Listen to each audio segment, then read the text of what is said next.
Europe 1, 6h57. L'édito des éditos, Natacha Polony, le mot du jour, c'est donc constance. Et oui, en politique, résume Alain Duzard dans l'Est républicain, il y a les élus qui font preuve de constance et cohérence. Et les autres.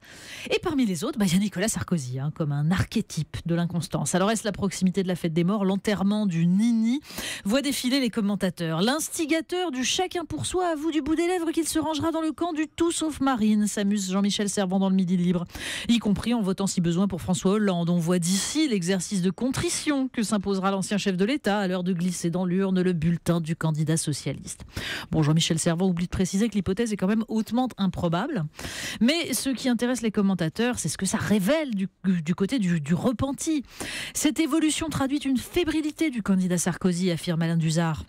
Certes, accueilli en idole dans les librairies, il a encore la lucidité de comprendre que ce fan club ne lui suffira pas au soir du premier round des primaires. Oui, les commentateurs jaugent, évaluent, soupèsent, recentrage, pas recentrage. Dans la presse de la Manche, Jean Levallois rappelle que de son côté, il y a quelques jours, l'actuel président avait admis qu'entre Marine Le Pen et Nicolas Sarkozy, il voterait pour l'ancien président. Bref, on est soulagé. Tout le monde est républicain.